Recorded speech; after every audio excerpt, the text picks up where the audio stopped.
Hey guys, this is Shruti here and welcome to you all in my channel. तो आज का हमारा topic है योगा एंड मेडिटेशन।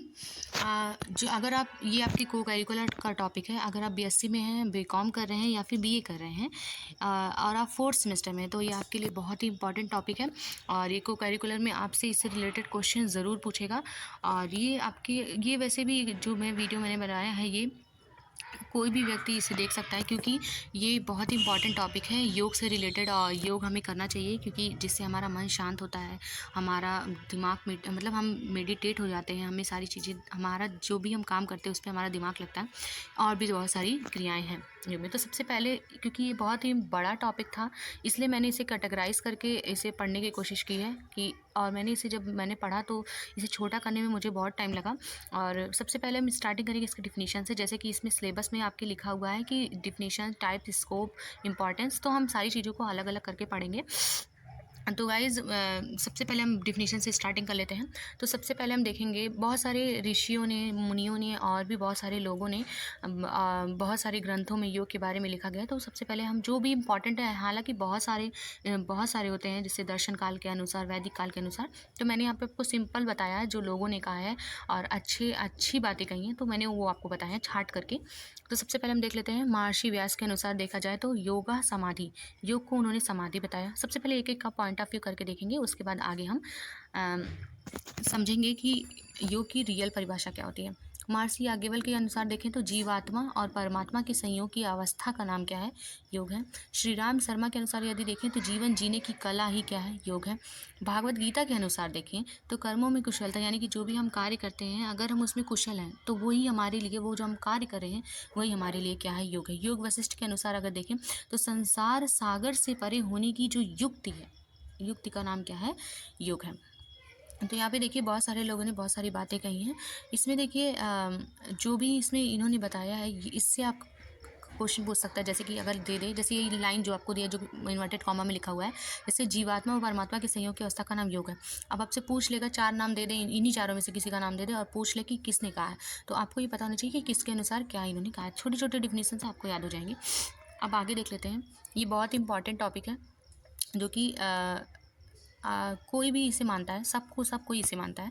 जैसे आत्मा और परमात्मा के का जो मिलन है या फिर जो जोड़ है, उसे हम क्या कहते हैं? योग कहते हैं। यानी कि जो आपकी आत्मा को परमात्मा से जोड़ दे, वही क्या है? योग है। और तो इसे आप ज़रूर याद करिएगा, आपसे पेपर में भी पूछ सकता है, या फिर अगर आपसे कोई पूछता है तो सिंपल आप यही चीज़ उससे बता भी सकते हैं। आगे देखते हैं।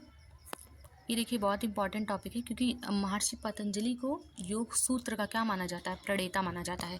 तो महर्षि जो पतंजलि, आप सब जानते हैं कि पतंजलि बहुत ही अच्छी एक वो है प्रोडक्ट की, जो कि बहुत सारी चीज़ों को बेचती है, या जो भी आप जानते हैं इसके बारे में। तो सबसे पहले देखते हैं इनके अनुसार क्या है। चित्त की वृत्तियों का निरोध करना ही क्या है? योग है।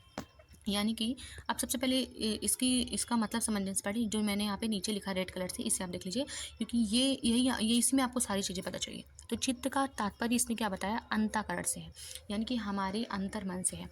ब्रह्मकरण ज्ञानेंद्रिय जब विषयों को ग्रहण करती है, तो मतलब जो हमारी ज्ञान इंद्रियाँ हैं, जिससे हम किसी भी टॉपिक को या किसी भी चीज़ को कैच करते हैं ना, तो उसे हम जब ग्रहण करते हैं, तो जो हमारा मन होता है उस ज्ञान को क्या करता है? आत्मा तक पहुंचाता है हमारे।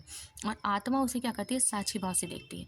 और जो हमारा बुद्धि और अहंकार होता है, वो क्या करता है? विषय का निश्चय करके उसमें कर्तव्य भाव लाता है।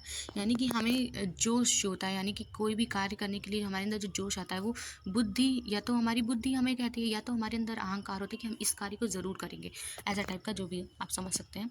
इस संपूर्ण प्रक्रिया से चित्त में जो प्रतिबिंब बनता है वही वृत्त कहलाता है। इस जो ये जो कार्य बनता है, इससे जो हमारे मन में, हमारे चित्त में जो प्रतिबिंब बन जाता है कि हाँ, ये चीज़ ऐसे है या ये चीज़ ऐसे है, तो उसे हम वृत्त कहते हैं। और चित्त का परिणाम है, और चित्त दर्पण के समान होता है, ठीक है। और चित्त विषयाकार हो जाता है इससे। तो इस चित्र को विषयाकार होने से रोकना ही क्या है? योग है। यानी कि आपको इसीलिए इसमें इन्होंने जो कहा है, चित्त की वृत्तियों का निरोध करना ही क्या है? योग है। तो आप इसे समझ सकते हैं, बहुत इंपॉर्टेंट है। ये भी आपसे पूछा जा सकता है, जैसे यही लाइन पूछ ले, आप पूछ ले कौन लिखा है, तो इसलिए बहुत ही आपके लिए इम्पॉर्टेंट हो जाता है। सो गाइस, अगर आपको वीडियो अच्छी लग रही हो तो लाइक ज़रूर करिएगा और शेयर ज़रूर करिएगा अपने दोस्तों के साथ। और ये मेरा इंस्टाग्राम आईडी है, अगर आप चाहें तो इसे फॉलो कर सकते हैं। इसमें मैंने मैथ से रिलेटेड बहुत सारे ट्रिक्स बताए हैं। अभी मैंने नया स्टार्ट किया है, तो आप यहाँ पे जाके देख सकते हैं, मुझे फॉलो भी कर सकते हैं। और thank you for watching my video. Last तक देखने के लिए बहुत बहुत धन्यवाद। और वीडियो अच्छी लगे तो लाइक करिएगा, कमेंट ज़रूर करिएगा, थम्स अप ज़रूर दीजिएगा अगर आपको वीडियो अच्छी लगे तो। और अपने दोस्तों के साथ ज़्यादा से ज़्यादा शेयर करिए और सब्सक्राइब करिएगा मेरे चैनल को। Thank you for watching.